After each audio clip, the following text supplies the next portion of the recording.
et je prends la Bible comme pour vous. La dernière fois, David disait, je suis dans la joie quand on me dit, allons-nous à la maison de l'Éternel. Vous devez être toujours dans la joie avec bien-aimé.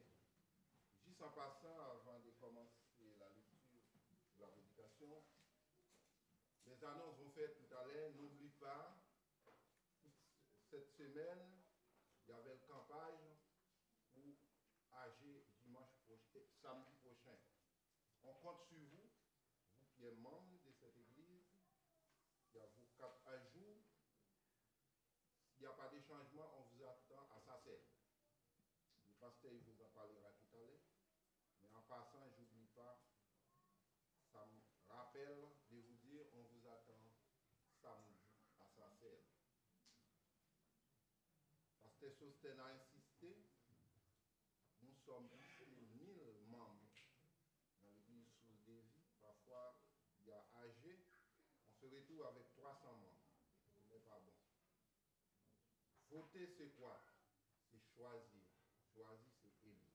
Je ferme la parenthèse, je m'arrête là. Mes bien-aimés, nous sommes sur thématique. Et maintenant, c'est la foi.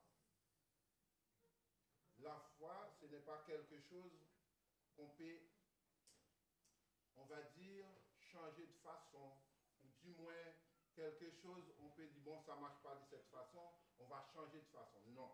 Nous allons faire une très longue lecture, mais peut-être on va prendre juste un seul verset qui nous intéresse. Qui se trouve dans le livre de la Genèse.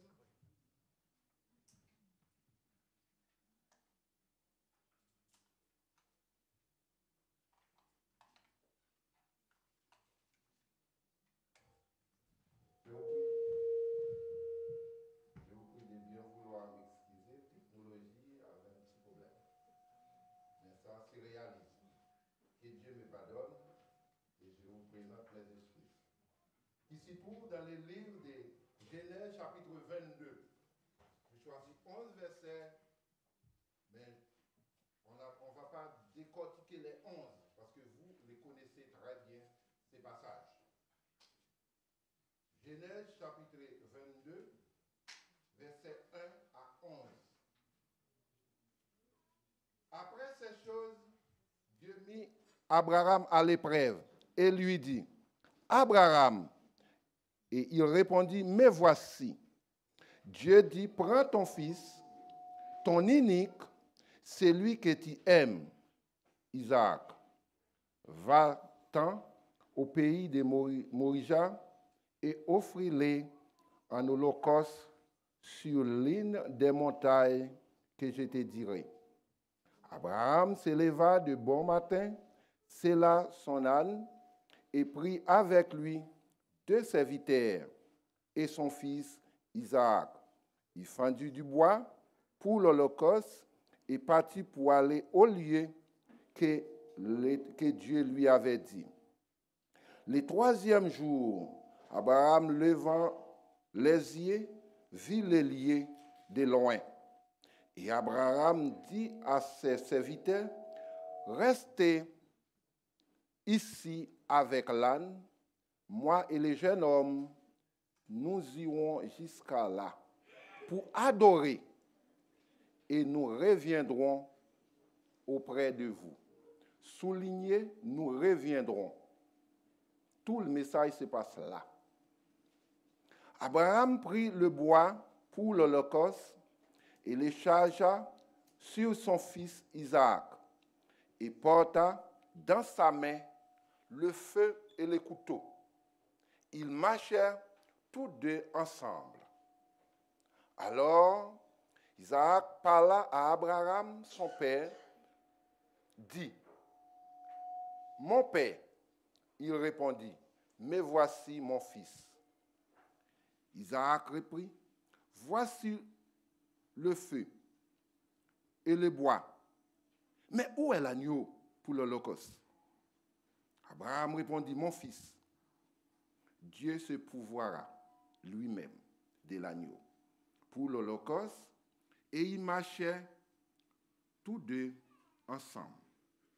Lorsqu'il fut arrivé au lieu que Dieu lui avait dit, Abraham éleva un autel et rangea le bois, et les lia son fils Isaac, et les mit sur l'autel, par-dessus le bois.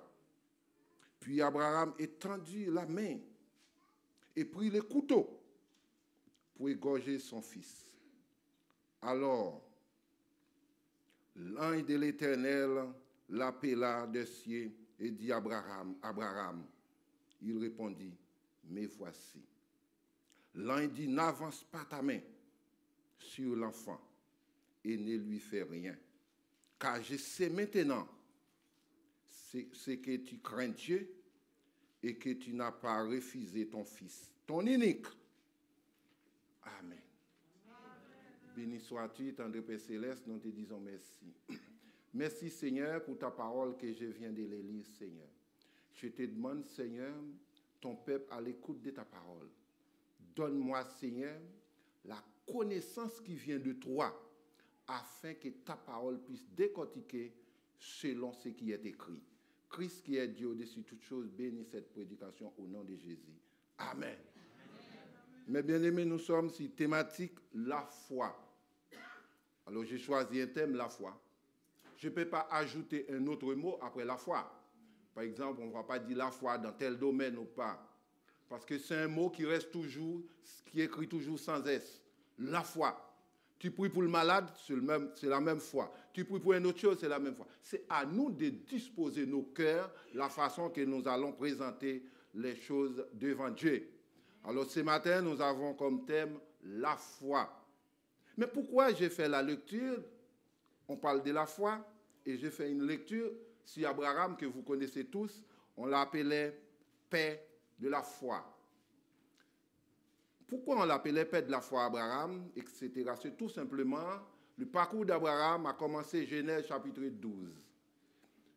Quand Dieu parle à Abraham de quitter sa patrie natale, pour qu'il puisse aller dans un endroit inconnu. Mais à l'époque, on ne s'appelle pas endroit inconnu, on s'appelle pays lointain. Ce que signifie Abraham devait quitter sa patrie, Chaldée, pour aller dans un pays lointain. Abraham l'a fait. Il ne sait pas où y aller, mais il a obéi tout simplement à Dieu. J'ai quelque chose, j'ai essayé de voir à notre contemporain, à notre époque. Nous qui sommes en France, qui ne sont pas des Français chouses, quand on venait en France, la première chose qu'on fait, on essayait de contacter des amis qui sont avant nous dans ce pays pour avoir l'adresse de la personne, est-ce qu'il est capable de nous loger jusqu'à ce que nous-mêmes, on commence à comprendre ce pays. Assez souvent, il y a beaucoup d'inquiétudes. Est-ce que tu as le téléphone de la personne? Est-ce que tu as l'adresse de la personne? On fait les démarches d'abord. Mais Abraham, ce n'était pas le cas. Il devait quitter sa patrie pour un pays lointain. Il l'a fait. Il a pris avec lui sa famille, son neveu et même ses animaux pour parcourir, on va dire, tout le Babylone jusqu'à ce qu'il arrive à Canaan. Ce que signifie, Abraham n'avait pas écrit à quelqu'un, est-ce que tu peux me recevoir? Mais tout simplement, Abraham a obéi à la voix de l'Éternel qui lui a parlé, de quitter ta patrie. Et je te dirai dans lequel pays où tu iras. Tout simplement sur un mot, il quitte sa patrie, il suit la voix de l'Éternel. À l'époque, c'est des tentes. S'il arrive dans le désert, il est capable de planter sa tente pour dormir. Mais nous, comme je vous ai dit à notre contemporain, cela nous donne beaucoup d'inquiétude au point où vous pouvez même annuler le voyage parce qu'il n'y a personne pour vous recevoir. À partir de là, on appelle Abraham un homme de foi qui a obéi à Dieu pour aller dans un pays lointain, comme à l'époque on l'appelle pays lointain. Alors ce matin, nous allons voir ensemble la foi. Ça n'a pas changé. La foi, ça reste la foi, F-O-I. tout simplement, sans S. Trois lettres, qui est la clé de toute situation. Un mot avec 3 lettres, qui est la clé de toute situation. Toute avec S, situation avec S, mais le mot, il reste avec 3 lettres, la foi, tout simplement. Chaque fois il y a une situation, vous utilisez ces 3 mots-là, 3 lettres-là, pour voir quelle qu'elle en soit la situation. La maladie, on utilise les mêmes mots, la foi. Quelle qu'elle en soit la situation, on utilise la foi. Mais c'est à nous de disposer nos cœurs pour qu'on puisse présenter devant Dieu pour n'importe quelle situation. Alors ici, le thème que je vous ai dit, c'est la foi. On ne peut pas toucher. On met la foi en exercice devant une situation. Mais assez souvent, on regarde les temps et la situation est là. C'est là nous est en train de nous déconnecter dans la réalité. Pourquoi tout cela?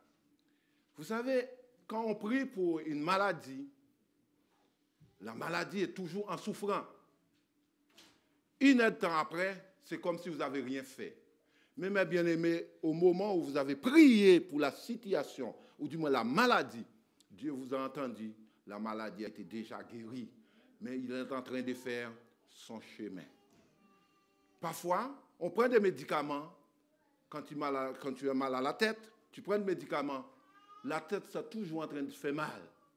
Une heure après, tu dis non, il faut que je prenne un autre comprimé. Mais le comprimé que tu as pris est en train de faire son effet. Donne du temps. La foi, c'est des mêmes. Le pasteur, toujours, il a pris des exemples. Quand Jésus a maudit le figuier. Mais le figuier était séché aussitôt même. Mais ça a mis un laps de temps, le temps qu'il arrive jusqu'à la racine, tout ça. Mais les disciples ont passé tout le temps à regarder les figuiers qui encore verts et qui étaient déjà séchés complètement. Nous, quand on est dans une situation, on va dire de la maladie, peu importe, on regarde la souffrance de la personne. Mais laisse-moi vous dire, la personne a été déjà guérie au moment où vous adressez Dieu, une prière à Dieu pour lui. Amen. Amen. Alors, le parcours que vous venez de lire sur Abraham, Genèse chapitre 22, tout simplement, on a vu que Dieu a mis Abraham à l'épreuve. C'est ça qui est écrit au-dessus de ce chapitre. Abraham a son enfant l'unique, que vous savez très bien qu'il a eu dans sa vieillesse, ainsi que sa femme, au point qu'elle a même négocié pour qu'on puisse avoir Ismaël. On ferme la parenthèse, on est sur Isaac. Un jour, Dieu appelle Abraham, il a dit, tu vas me donner ton fils, ton unique. Dieu a employé tous les mots ici. Ton fils, ton unique, celui qui tu aimes. Il y a 3 choses dedans.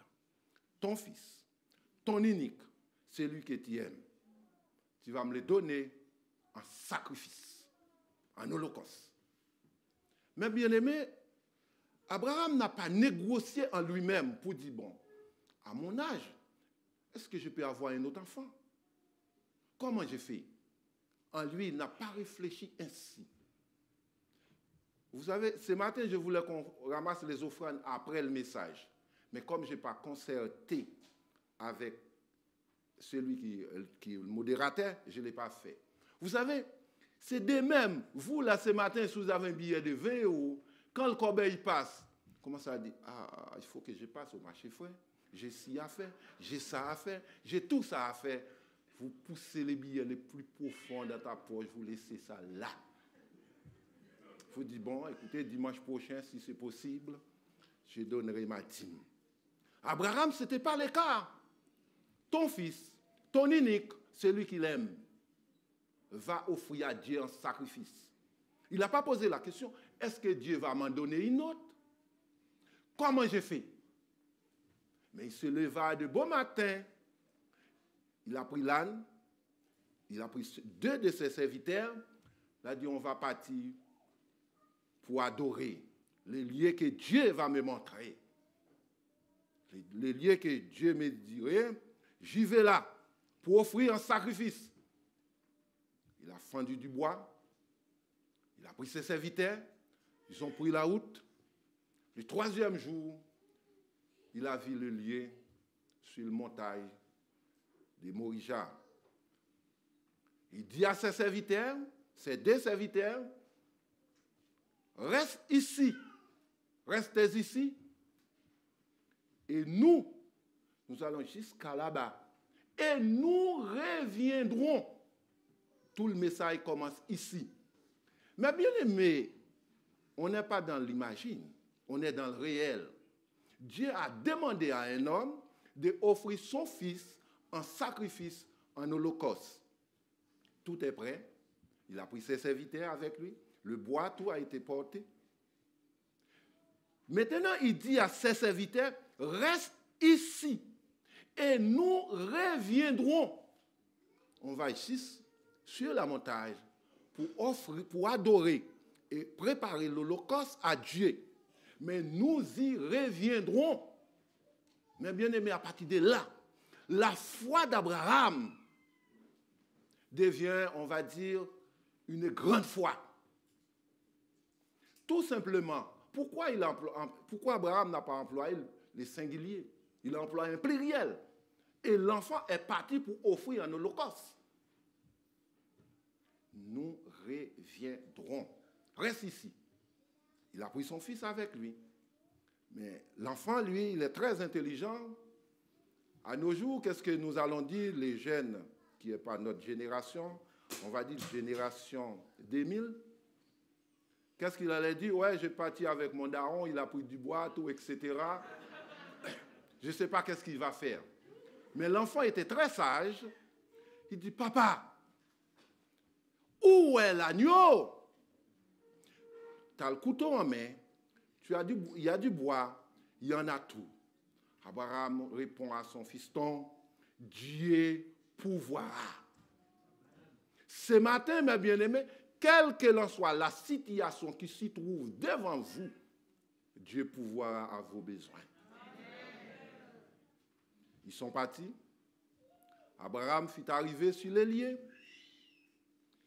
avec son fils.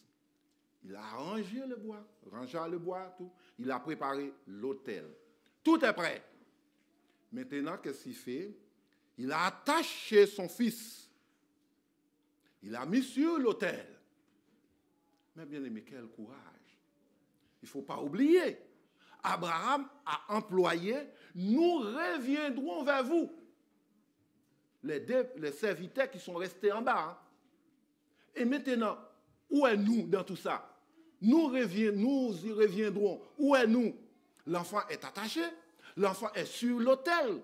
Et les couteaux en main. C'est le dernier instance, mes bien-aimés. Et cet homme a employé un pluriel. Nous y reviendrons.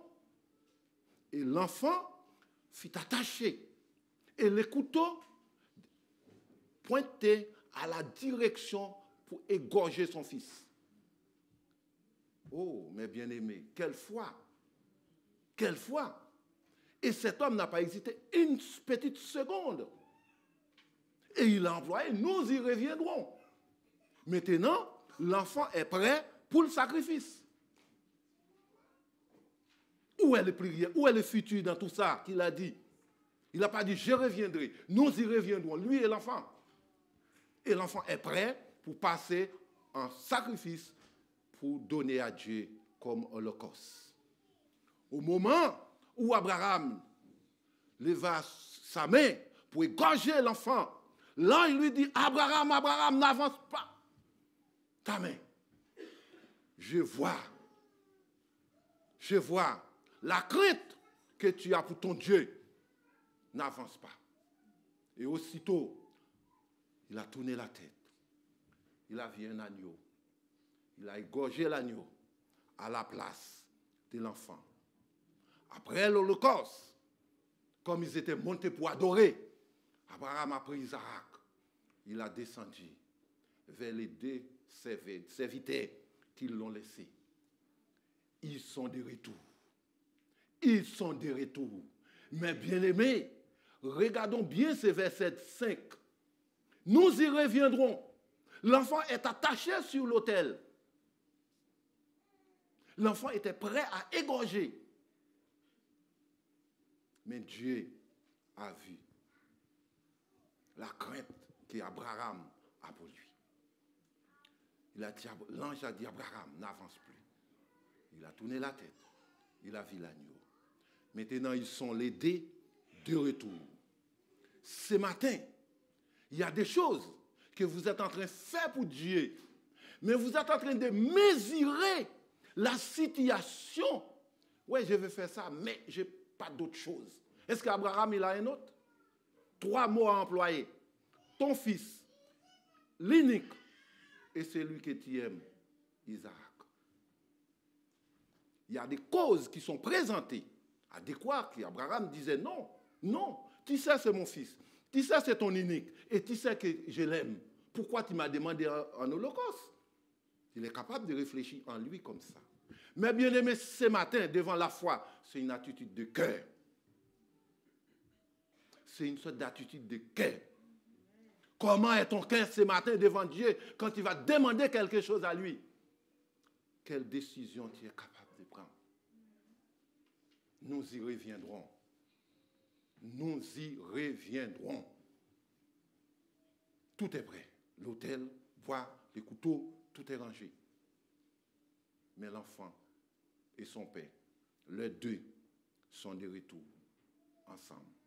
Et sacrifice, l'holocauste a été fait. Dieu pourvoira comme il a dit. Ce matin, vous qui êtes dans la salle là, ici présent, mets ta foi en Dieu. Mets ta foi en Dieu. Et lui, il agira. Ce qu'il a fait pour Abraham, il fera de même pour vous, parce qu'il n'a pas changé. Il est le même hier, aujourd'hui et dans les jours à venir. Le Dieu n'a pas changé. Si tu as une situation, ne regarde pas la situation. La situation est passagère. Parce que Dieu n'a pas changé. Ça, c'est l'exercice d'Abraham. À partir de là, on l'appelait père de la foi. Tout ce que vous voulez dire d'Abraham. Il a fait confiance à un Dieu vivant, à un Dieu puissant. Ça, c'est Abraham. Mais il n'y a pas qu'Abraham. Il y a deux autres personnes encore que nous allons voir dans le Nouveau Testament qui a agi selon la foi. Psaume 107, 19 à 20, il dit, le peuple Israël criait à l'Éternel, l'Éternel envoya une parole de guérison. Quand le peuple criait à Dieu, Dieu a envoyé une parole de guérison. Qui est la parole de guérison? C'est Jésus à la croix. Nous allons voir deux personnes qui, par la foi, qui ont expérimenté la parole qui a été envoyée par Dieu, la parole de guérison. Vous savez, dans le passé, dans le livre des Nombres, chapitre 21, verset principal, c'est verset 9. Vous savez, il y a ce qu'on appelle serpent d'airain. Il y a un serpent qui a été dressé par Moïse pour les enfants d'Israël. Jean chapitre 3, verset 14, de même que Moïse éleva le serpent dans le désert, c'est de même que le Fils de l'homme soit élevé au-dessus, Jésus à la croix. Le serpent d'airain qui était sur le poteau, c'est le symbole de Jésus à la croix. Mais ce Jésus-là, il est venu. La parole a été envoyée pour le peuple Israël. Alors, il y a un centenier qui a un de ses serviteurs qui est malade. Maintenant, il est parti voir Jésus. Il dit, Maître, mon serviteur est malade. Je viens vers vous pour que vous puissiez faire quelque chose pour lui et pour moi.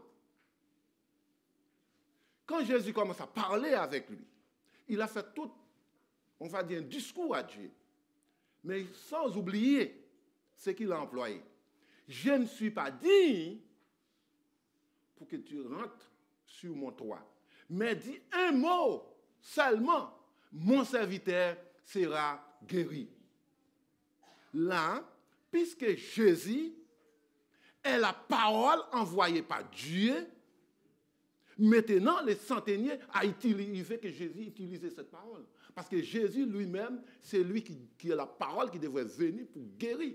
Parce qu'à l'époque, le peuple Israël criait à Dieu et Dieu envoya une parole de guérison. Maintenant, la parole de guérison qui est Jésus est là. Pourquoi il faut qu'il va chez le centenier? Non, le centenier disait tout simplement, dis un mot et mon serviteur sera guéri. Jésus a regardé à cet homme. Jésus a pris le temps. Il a dit, mais cet homme-là, il a bien compris ce qui est écrit dans le livre des Psaumes, Psaume 107, versets 19 à 20. Dis un mot seulement, un mot, et mon serviteur sera guéri. Parce que la parole de guérison que Dieu a envoyée pour le peuple Israël est Jésus. La parole est là. Pourquoi tu veux qu'il te déplace? Non. Le centenier a bien compris cela. Jésus a même repris. Il n'y a pas un homme qui a une si grande foi comme cet homme-là, le centenier là. Mais nous, notre époque là, maintenant, le problème qu'on a, si on va avec quelqu'un, il faut que le pasteur se déplace, que le pasteur touche le malade, que le pasteur fait ci, que le pasteur fait ça. Mais le pasteur, il est ici à l'église de Chambly. Il dit, Marcel, là où tu es, reçois la guérison au nom de Jésus. C'est la même parole qu'il a utilisée que Jésus avait. Le centenier a demandé à Jésus. Parce que Jésus a dit, ce n'est pas te mettre ici de Jésus que nous sommes guéris. Est-ce que ce n'est pas une autre chose? Jésus est la parole qui est envoyée, la parole qui fait chair. Il habite parmi nous avec toute la puissance. La puissance de guérison est dans la parole de Dieu. Utilise la parole quand vous êtes devant une situation. Utilise la parole. Dieu envoie une parole de guérison. Là, c'est la guérison. Mais il y a d'autres situations, c'est même Dieu a envoyé autre chose. Quand c'est guérison, c'est la guérison. Quand c'est la délivrance, c'est la délivrance. Mais vous utilisez toujours le nom de Jésus. Le nom de Jésus qui surpasse toutes les intelligences des hommes et qui ont décidé tout nom. Il guérit, il sauve, il délivre. Amen. Mets ta foi en Dieu. Amen. Mets ta foi en Dieu. Amen. À partir de là, la foi qui est en vous, cette foi-là commence à prendre racine. Amen. Jésus n'a pas demandé une grande foi. Il a dit, comme un petit grain s'est levé. Amen. À chaque situation, utilise ta foi en Dieu. À chaque situation, utilise ta foi que tu as en Dieu. Amen. Il n'a pas demandé une grande foi. Assez souvent, devant une situation, on prie le matin, ça ne change pas. À midi, on tourne la veste. On commence à dire, ouais, j'ai fait ça le matin, ça n'a pas marché. Qui t'a dit ça n'a pas marché? Un peu de patience, mes bien-aimés. Nous servons un Dieu vrai et un Dieu vivant. Notre Dieu n'est pas un Dieu pour mentir. Ce qu'il a dit s'accomplira certainement. Amen. Même si ça met du temps. Ce que tu demandes à Dieu, Dieu l'a donné. Maintenant, c'est à nous de les prendre. Est-ce que le centenier, qu'est-ce qu'il a fait? Rien du tout. Rien du tout il a fait. Il a dit, dis un mot et mon serviteur sera guéri. Amen. S'il arrive chez lui, le serviteur n'est pas encore guéri. Ça, c'est le problème à Dieu. Mais pour lui, le serviteur qui est malade, son serviteur, il est déjà guéri. Amen. Parce que la parole envoyée est là. Et c'est la parole, il a adressé à la parole. Il a adressé à Dieu, à Jésus. Deuxième personne qui a expérimenté la parole qui était envoyée dans l'Ancien Testament. La femme pète des sangs. Cette femme a tout dépensé, vous le savez très bien le passage, ce n'est pas la peine de les lire. Pour les centeniers, vous trouvez ça dans le livre de Luc, chapitre 1 à 10. Mais les versets clés, c'est 7 et verset 10. Luc 7, 1 à 10, mais les versets clés, c'est verset 7 et verset 10. la femme pète des sangs, c'est Marc chapitre 5, verset 25 à 34. Le verset clé, c'est verset 25. Cette femme était chez elle, en mourant, on va dire, après avoir tout dépensé par le médecin et par autre chose. Devint tout ce qui s'y trouve qui peut porter la guérison. Il n'y a rien qui s'est passé. Rien, quand je dis rien, il n'y a rien qui se passe. La femme est devenue de pire en pire mal. On va dire mourant. Au point, à notre époque, là, actuellement, on devrait mettre cette femme en soins palliatifs. Il n'y a plus rien à faire. Elle n'a pas d'argent, il n'y a pas une solution avec sa situation. Maintenant, cette femme savait très bien, il a appliqué Psaume 107, verset 19. Il commence à dire, si seulement j'arrive à toucher les tuniques de Jésus, je serai guéri. Amen. Mais qui est Jésus? Jésus, c'est la parole envoyée par Dieu. Amen. La parole de guérison. C'est le symbole des serpents qui était serpent d'airain, qui était sur le bois. Jean 3, 14. De même que Moïse éleva les serpents dans le désert, c'est de même que le Fils de l'homme soit élevé. Jésus à la croix, seulement vous regardez vers la croix et la situation se réalise aussitôt. Mais pour vous, s'il n'y a pas quelque chose qui se passe à l'instant, on va dire dans l'immédiat, vous changez le fusil l'épaule, soyez sûr, peut-être vous allez commencer à dire, il faut que j'ai fait des jeûnes, il faut que j'ai prié autrement. Non et non et non. Ce que tu as demandé, Dieu t'a répondu, laisse ta foi agir. Amen. Regardez bien mes bien-aimés.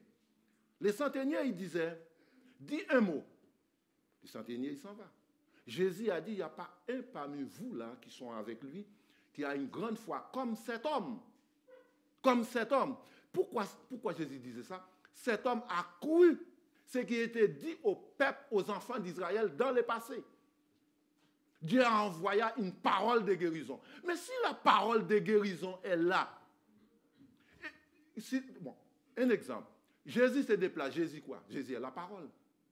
Mais le centenier, il a dit, ce n'est pas la peine de te déranger. Et ni aller sur mon toit. Mais je ne suis pas digne.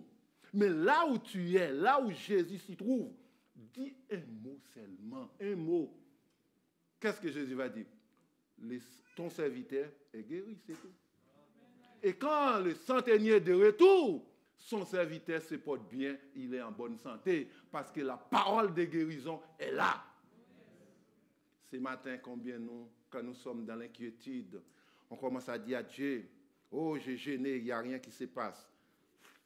J'ai prié, il n'y a rien qui se passe. Mais bien aimé, au moment où tu as mis ta foi en application, il y a beaucoup de choses qui se passent dans le lieu céleste en Jésus-Christ. Amen. Regarde Abraham, il a obéi. Il va avec son fils. Mais il a employé un futur pluriel. Nous y reviendrons. Au moment où il a dit nous y reviendrons, Dieu a vu la foi qu'Abraham en lui, l'agneau, il n'y avait pas l'agneau sur la montagne. Mais qu'est-ce qui fait l'agneau au moment où l'autel est préparé? Qu'est-ce qui fait l'agneau? Dieu pourvoira. Dieu pourvoira. Il y a des situations où vous êtes, je dis, je ne vois pas une porte de sortie. Ce qui signifie, pour vous, tout est noir. Il n'y a pas un endroit pour s'en sortir. Laisse-moi vous dire, l'agneau qui va être passé en sacrifice, il est à côté de vous. Amen.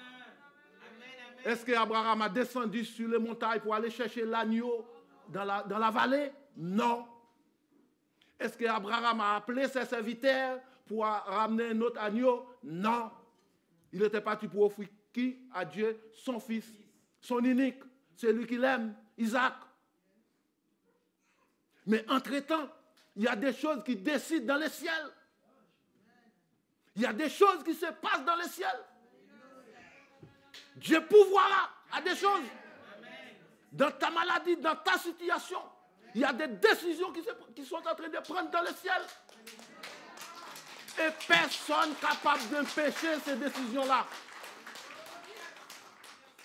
Mais bien aimé, quand vous êtes dans ta chambre en train de prier pour des choses, ta prière est en train de bouleverser le ciel. Au point où Dieu commence à dépêcher ses anges. Va voir ma soeur, va voir mon frère, va les délivrer.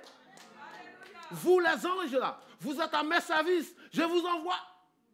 Il y a des situations qui se passent sur la planète. Va. Arrête d'être dans l'inquiétude, mes bien-aimés. Arrêtons-nous d'être dans l'inquiétude. Il y a un Dieu vivant et un Dieu puissant que nous savons. Il s'appelle Jésus de Nazareth. Il s'appelle la parole envoyée par Dieu. La parole qui guérit, la parole qui délivre, la parole qui sauve.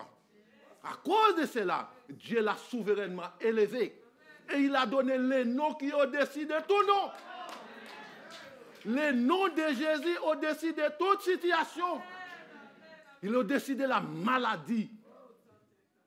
Tout simplement, crois en Dieu. Tout simplement. Il est là. Il est notre avocat. Il est notre défenseur. Mais bien aimé, la foi, il n'y a pas S dans la foi.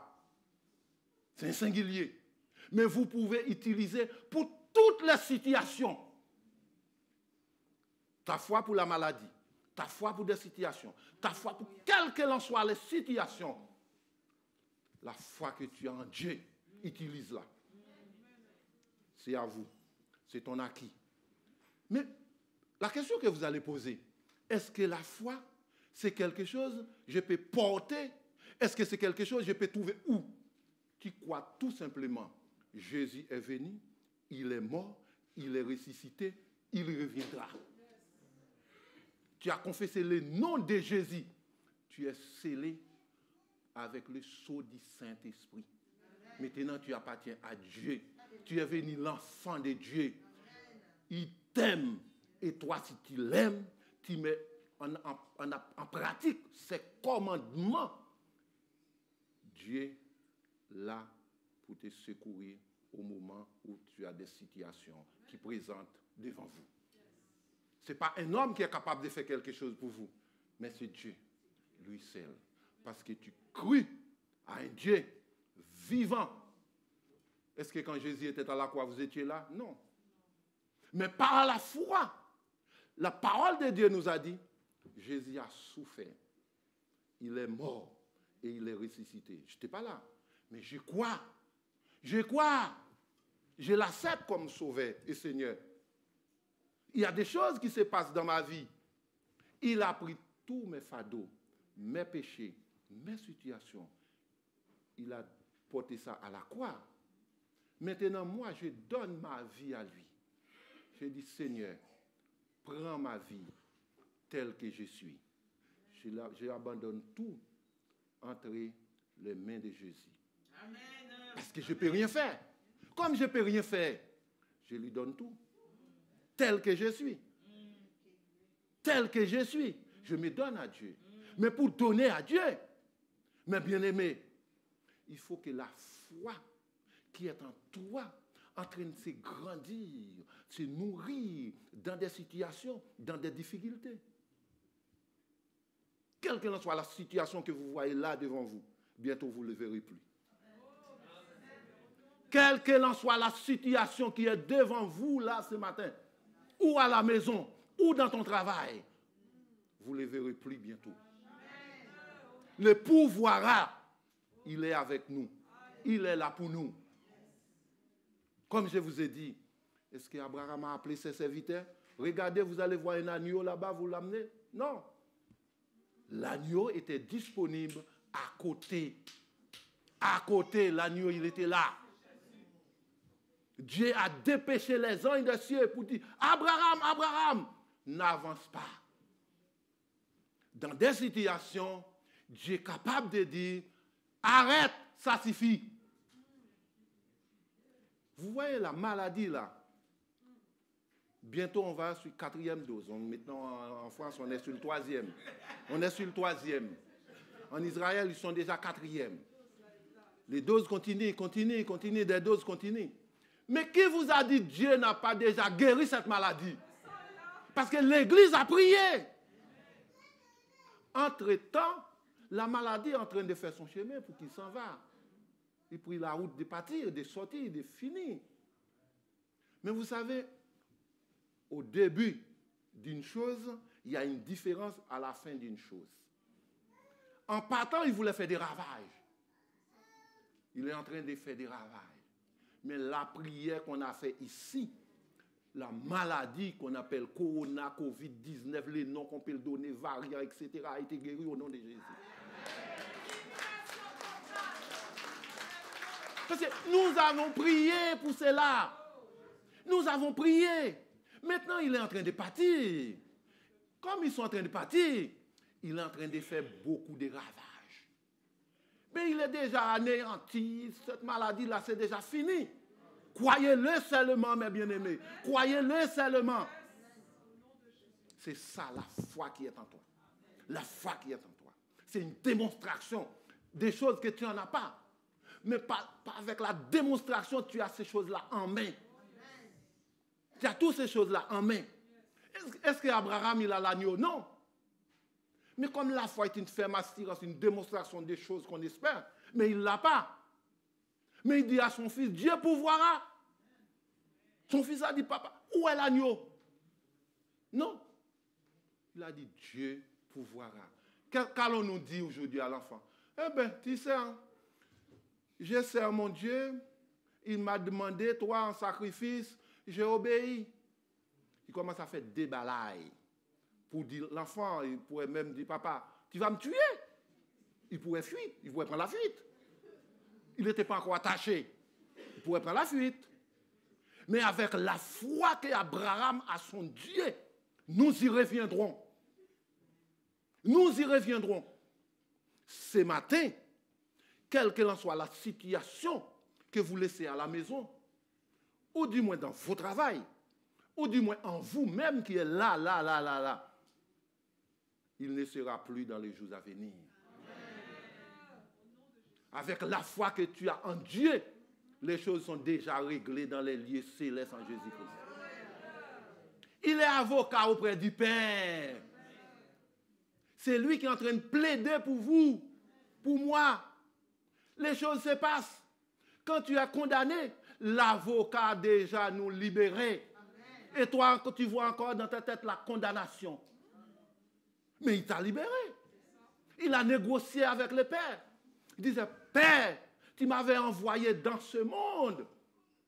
Tous ces gens-là, ils m'ont accepté. Ils m'ont fait confiance. Maintenant, les problèmes qu'ils ont, c'est des choses passagères. Et toi, tu mets ta foi en Dieu et lui, il agit.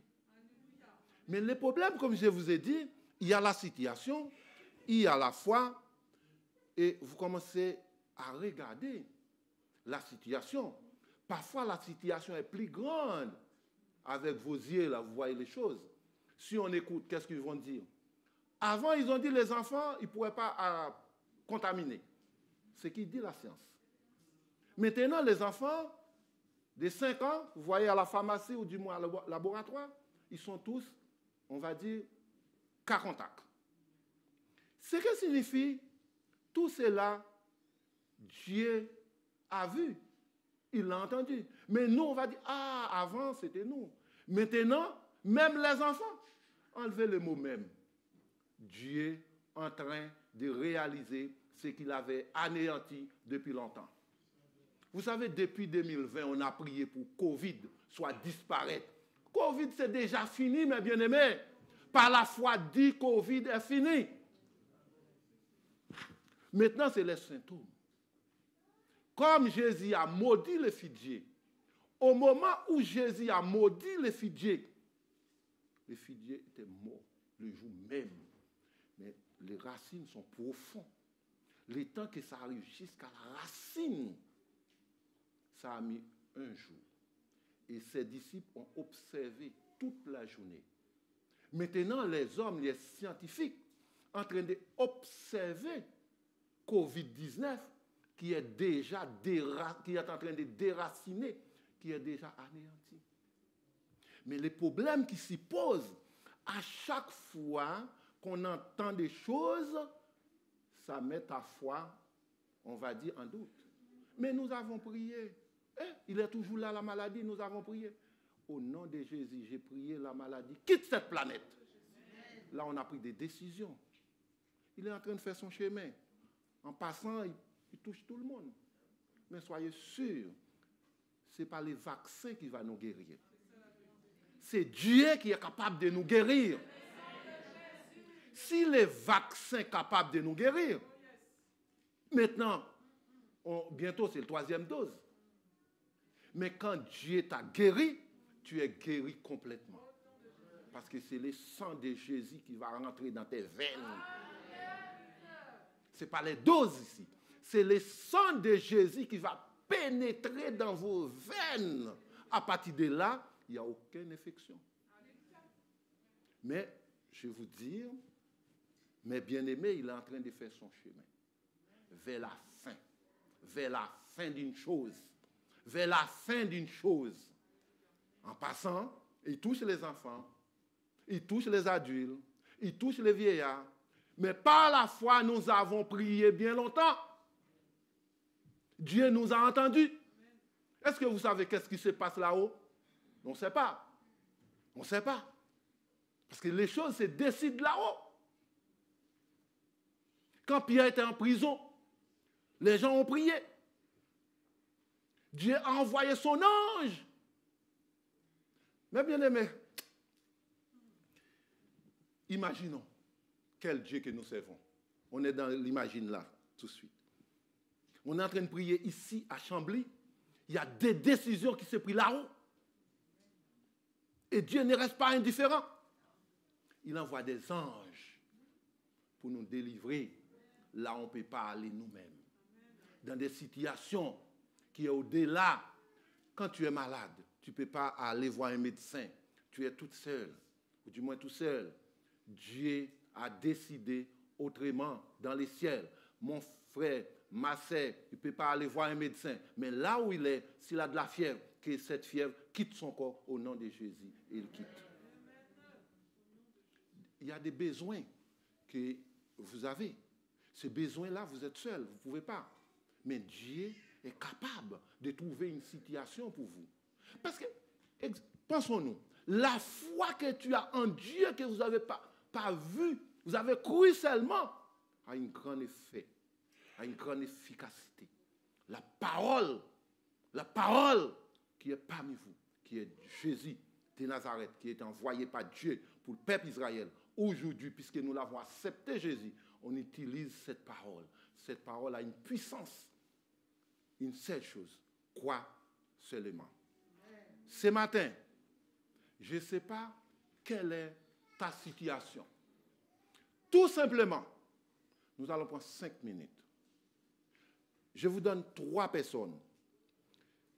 3 présentations différentes.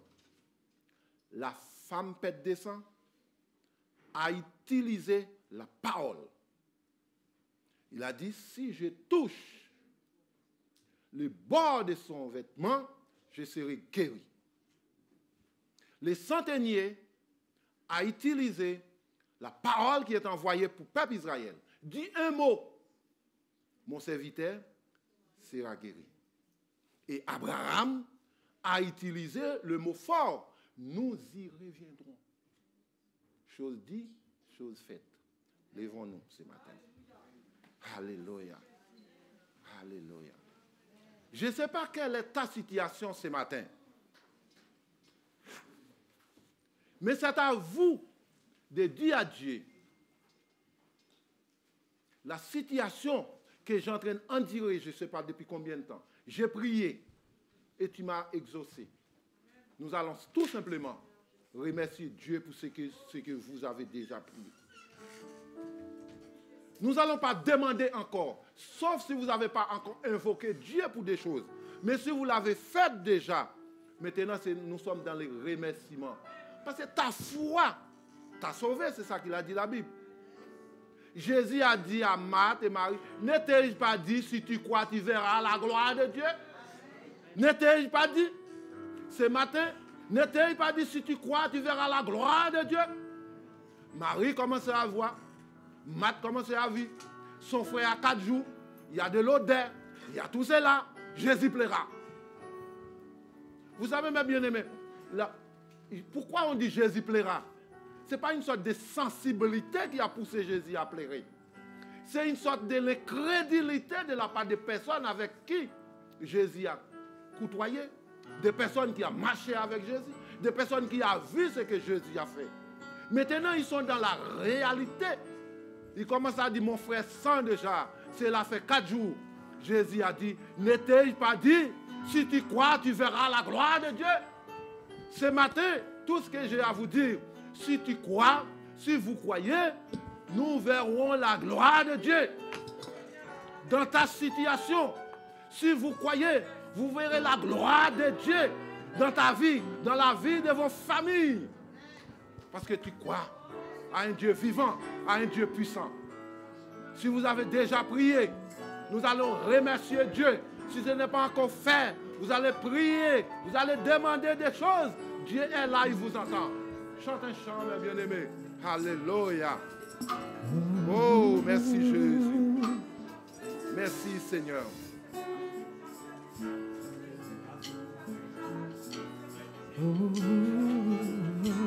Merci Seigneur, merci. Infiniment. Alléluia.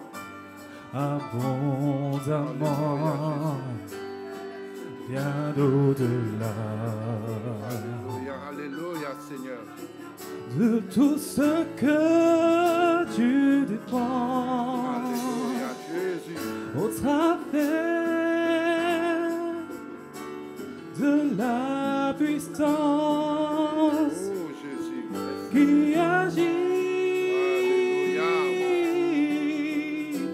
en toi.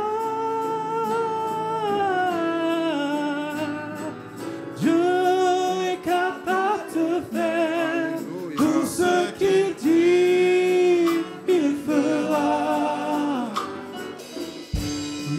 Il accomplira toutes ses promesses envers toi. Garde ta foi.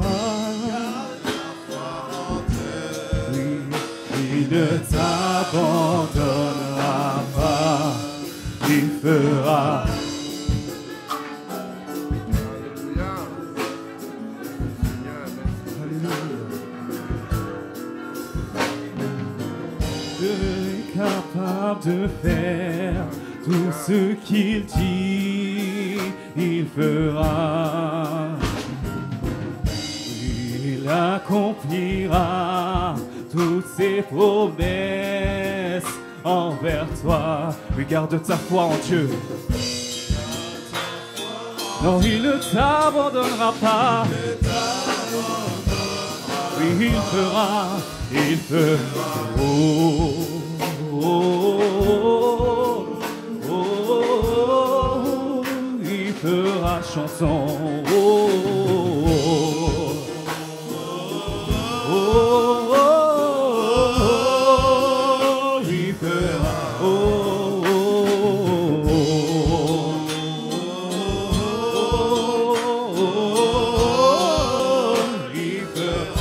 Dieu est capable de faire.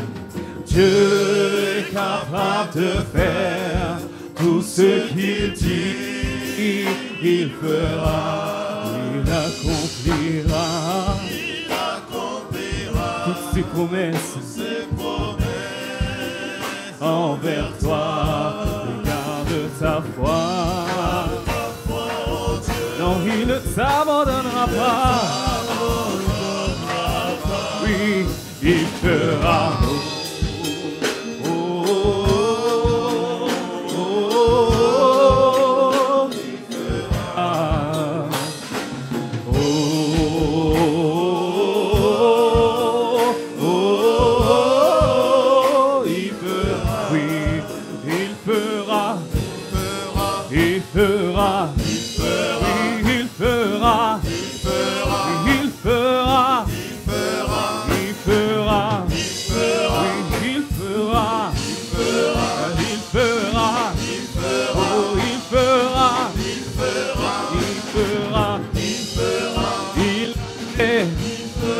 Il a fait, il a accompli, oui, sa parole, il a fait, il fera, il fera.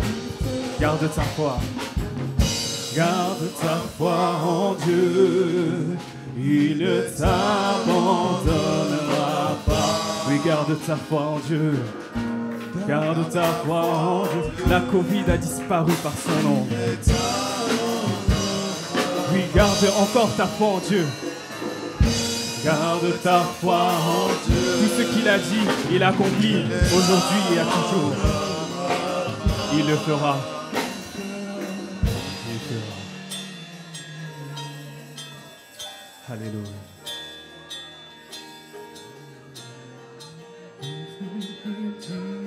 Béni sois-tu, tendre Père Céleste, nous te disons merci. Merci, Seigneur, pour ce que tu as fait pour ton peuple ce matin, Seigneur. Et avant et après, Seigneur. Ce matin, Seigneur, nous voici, Majesté, devant ton trône de grâce, Seigneur, en train de remercier pour des choses que tu as réalisées dans nos vies. Et pour ce que, Seigneur, tu vas faire pour, Seigneur, nos bien-aimés, Seigneur. Ce matin, Seigneur, nous savons, Seigneur, il y a des choses, Seigneur, qui a déjà réalisé pour nous à la croix. Mais ce matin, Seigneur, nous te disons tout simplement, merci pour ce que tu as déjà fait pour nous, Seigneur. Et des choses, Seigneur, qui n'ont été pas encore réalisées, nous te disons merci, Seigneur. Tu penses à nous, Seigneur. Tu ne nous laisses pas orphelins, Seigneur. Tu prends des décisions pour nous en notre absence, Seigneur. Ce matin, combien de décisions tu as déjà prises pour nous, Seigneur? Nous te disons tout simplement, merci pour tes bienfaits. Merci, Seigneur, pour tout ce que tu as fait pour nous, Seigneur. Et Seigneur, nous continuons à espérer en toi, parce que tu es notre Dieu, tu es notre rempart, tu es notre consolateur, tu es tout pour nous, Seigneur. Tout ce qui met ta confiance en toi ne sera pas déçu, Seigneur, et ni confus, Seigneur. Ce matin, nous croyons ces choses. Avec toi, nous sommes plus que vainqueurs. Parce que tu as vaincu le mal, Seigneur. Tu as enduré le mal, Seigneur. Seigneur, merci. Merci, Jésus. Merci pour ton église. Merci pour ma sœur. Merci pour mon frère. Merci pour toute la situation que tu as déjà réalisée dans ce lieu. Et merci pour ce que tu vas réaliser encore, Seigneur. Seigneur, ce matin, nous prenons l'autorité pour te dire merci, Seigneur, parce que tu as fait de bonnes choses pour nous, Seigneur. Et Seigneur, tout ce qui ne sont pas encore accomplis, ça ne va pas tarder, Seigneur. Ça s'accomplit certainement. Mais nous te disons par avance, merci, Seigneur, pour ce que tu as fait.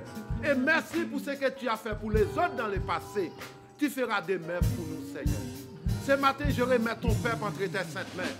Seigneur, je ne veux pas que ton peuple retourne à la maison comme ils étaient venus, Seigneur. Il y a des situations qui vont changer dans leur vie parce qu'ils ont croit à un Dieu vivant, à un Dieu puissant. Seigneur, ce matin, visite mon frère, visite ma sœur. Seigneur, ce matin, mettez-en à la disposition de chaque bien-aimé ici qui a une situation, Seigneur, comme tu as fait dans le passé. Nous t'en supplions parce que ton nom est au-dessus de tout nom, Seigneur. Nous comptons sur toi. C'est ainsi que nous venons de prier dans le nom puissant de Jésus. Amen. Acclamez notre Dieu, ma bien-aimée. Alléluia. Alléluia. Merci, Seigneur. Alléluia. Merci, soyez bénis au nom de Jésus.